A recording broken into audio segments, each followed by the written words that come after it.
Imaginad un organismo tan pero tan frágil que el simple hecho de respirar se convierte en una auténtica batalla por la supervivencia. Hoy nos metemos de lleno en este análisis para explorar uno de los mayores desafíos en el cuidado médico intensivo, la ventilación mecánica invasiva en pacientes neonatales y pediátricos. Vamos a desglosar exactamente cómo la tecnología, la física pulmonar pura y dura y la farmacología se unen para sostener la vida cuando esos pulmones pequeñitos simplemente no pueden hacerlo por sí solos. Es una intervención donde francamente el margen de error es cero. Para que no nos perdamos, vamos a estructurar esto en 6 partes.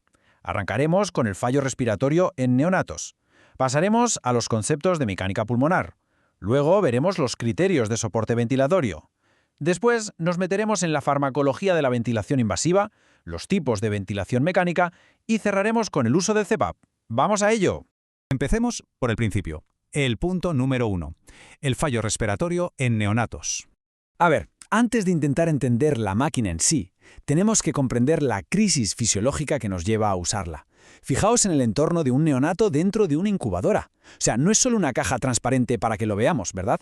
Es un ecosistema estéril, minuciosamente controlado, diseñado con un único propósito en mente: mantener la homeostasis. En el mundo exterior, las compensaciones fisiológicas de un recién nacido prematuro o enfermo penden de un hilo. Su supervivencia depende totalmente de proteger este frágil organismo para darle tiempo a desarrollarse y sanar. Y bueno, dentro de ese entorno tan protegido, la emergencia clínica que hace saltar todas las alarmas es la insuficiencia respiratoria. Básicamente ocurre cuando el aparato respiratorio tira la toalla y fracasa en su función principal, que es el intercambio de gases. Es decir, falla al captar oxígeno y falla al eliminar dióxido de carbono. Cuando el cuerpecito del bebé ya no puede satisfacer sus propias necesidades metabólicas respirando por su cuenta, ahí es cuando la ventilación mecánica deja de ser una opción más y se convierte en una necesidad de vida o muerte. Para entender bien este fallo, tenemos que hablar de la hipoxia, la falta de oxígeno en los tejidos. Imaginemos que el oxígeno es un suministro urgente que tiene que llegar sí o sí. Tenemos la hipoxia hipóxica, que es como si el proveedor no nos mandara la materia prima. El problema está en el aire que entra. Luego está la anémica, que ocurre cuando nos faltan camiones de reparto, o sea, falta hemoglobina funcional. La isquémica sería como si las carreteras estuvieran cortadas por un flujo sanguíneo inadecuado.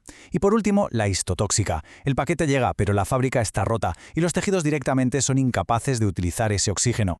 Y esto nos lleva a que, a nivel clínico, esta insuficiencia se divida en 4 escenarios o tipos principales, y cada uno pide un enfoque médico súper específico. El tipo 1 es el hipoxémico, un fallo directo en la oxigenación de la sangre. El tipo 2 es el hipercápnico. Aquí el problema es la ventilación en sí, lo que provoca que se acumule dióxido de carbono a niveles tóxicos. El tipo 3 es el perioperatorio, muy típico después de cirugías o cuando colapsan pequeñas zonas del pulmón, lo que llamamos atelectasias. Y el tipo 4, que está ligado a estados de shock y a un fallo sistémico de perfusión en todo el cuerpecito. Pasemos ahora a nuestro punto número 2, los conceptos de mecánica pulmonar.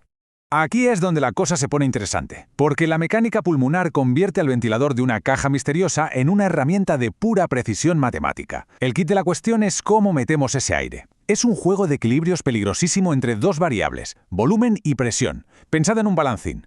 Si decidimos limitar el volumen, nos aseguramos de meter una cantidad exacta de aire, pero la presión puede dispararse si los pulmones están rígidos. En cambio, si limitamos la presión para no dañar esos tejidos tan frágiles, el volumen de aire que entra va a variar. Lo curioso es que si el pulmón mejora y gana elasticidad, la presión que necesitamos para meter el mismo volumen baja automáticamente. Un solo fallo calculando este balancín y podemos causar lesiones irreversibles. Así que para mantener ese equilibrio perfecto no queda otra que tirar de matemáticas. No os asustéis con las fórmulas, pero el volumen minuto, que es lo que nos dice si la ventilación es efectiva, se calcula restando el espacio muerto del volumen corriente y multiplicando eso por la frecuencia respiratoria. Fijaos en esto. En un neonato, el volumen corriente ideal es minúsculo, unos 4 a 6 mililitros por kilo. Pero aquí viene un dato alucinante. Más o menos un tercio de ese volumen no participa en absoluto en el intercambio de gases. Es el espacio muerto anatómico. O sea, todo ese tremendo esfuerzo mecánico solo para que un tercio del aire no haga absolutamente nada.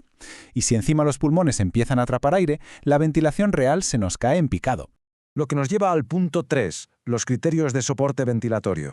Claro, la decisión de conectar a un bebé a una máquina no se toma a la ligera, para nada. Es un contraste constante entre lo que vemos y lo que nos dicen los números fríos. Por un lado tenemos los criterios clínicos, que es el drama que el médico ve a pie de cama, un distrés respiratorio severo, la piel azulada por la cianosis o una apnea refractaria, que es básicamente cuando el bebé deja de respirar y punto. Y por otro lado están los criterios de laboratorio, que nos dan la confirmación invisible pero matemática de la gravedad, hipercapnia severa y una hipoxemia crítica que no mejora ni atiborrándole a fármacos estimulantes como las metilxantinas. Y ojo con los análisis de sangre porque hay un valor concreto que es literalmente una línea roja. Cuando la presión parcial de oxígeno arterial, la PaO2, cae por debajo de los 50 milímetros de mercurio, cruzamos un punto de no retorno. Este numerito es la frontera absoluta de la hipoxemia severa. Llegados a este punto, la asistencia mecánica ya no es algo que podamos considerar. Es un mandato inmediato para salvarle la vida al paciente. No hay debate. Bien, vamos al cuarto punto, la farmacología de la ventilación invasiva. Conectar a alguien a un ventilador exige evitar que su propio instinto de supervivencia luche contra la máquina. Es contraintuitivo para el cuerpo. Para lograr esto se necesita una orquestación farmacológica increíble usando 4 grandes grupos. Primero, las benzodiazepinas, como el midazolam, para sedar y quitar la angustia que produce la UCI. Segundo, los opiáceos, como el fentanilo, que son vitales para anular el tremendo dolor que causa estar intubado. Tercero, los barbitúricos y anestésicos. Y cuarto, los relajantes musculares, como el becuronio. Estos últimos son clave porque paralizan temporalmente los músculos, permitiendo que el paciente se sincronice al milímetro con el ritmo del ventilador. Ahora, esto no es gratis. Se asumen riesgos enormes porque todos tienen efectos secundarios severos, como bajadas de tensión o bradicardias, lo que exige que la vigilancia sea milimétrica. Entramos de lleno en el punto 5. Con el paciente ya preparado, hablemos de los tipos de ventilación mecánica. Una vez que el paciente está sedado e intubado, la medicina se divide en 2 filosofías que son fascinantes. Por un lado, la ventilación mecánica convencional, que intenta imitar la respiración natural moviendo volúmenes de gas normales. Pero ojo, porque existe una alternativa radicalmente distinta, la ventilación de alta frecuencia oscilatoria, o BAFO. Esta técnica mete volúmenes de aire ridículamente pequeños, pero a unas velocidades de vértigo, entre 300 y 1500 respiraciones por minuto. Sí, habéis oído bien. Es literalmente la misma frecuencia que el aleteo del corazón de un colibrí. Es un enfoque brillante diseñado para no causar ningún trauma extra en unos pulmones que ya están al borde del colapso total. Si miramos cómo se comportan estas 2 técnicas a nivel físico dentro del pulmón, son la noche y el día. En la ventilación convencional, si veis las gráficas de presión, suben y bajan creando ondas muy amplias, como si fueran grandes olas del mar rompiendo en la playa. En cambio, la alta frecuencia oscilatoria no hace olas, genera un zumbido. Es una vibración súper rápida y constante sobre una presión media que no cambia. Y esta estrategia vibratoria es mágica porque mantiene los alvéolos siempre abiertos, oxigenando la sangre sin someter a los pulmones a la violencia física de inflarse y desinflarse sin parar. Y llegamos al punto 6, la recta final, la presión positiva continua en la vía aérea, mundialmente conocida como CPAP. Porque claro, el objetivo final es siempre que el bebé vuelva a respirar por sí mismo. Aquí es donde entra el soporte no invasivo con el CPAP. Es una técnica súper elegante. Aplica una presión positiva y un flujo de aire continuo, pero dejando que el neonato respire solo. Pensad en inflar un globo nuevo. El primer soplo cuesta la vida, ¿verdad? Pero si ya tiene un poquito de aire dentro, inflarlo es facilísimo. Pues el CPAP hace exactamente eso. Impide que los diminutos alvéolos se desinflen del todo al echar el aire. Así mejora muchísimo la oxigenación y le ahorra al bebé el esfuerzo monumental de tener que despegar sus pulmones desde cero en cada respiración. El momento de retirar el ventilador, lo que conocemos como el destete, es un baile súper delicado, la verdadera prueba de fuego. Obviamente sería una locura apagar la máquina de golpe. Se empieza con presiones de prueba ínfimas, de apenas 4 centímetros de agua y muy poquito oxígeno extra. Todo esto para observar con lupa si el paciente es capaz de mantener un ritmo de respiración estable por su cuenta.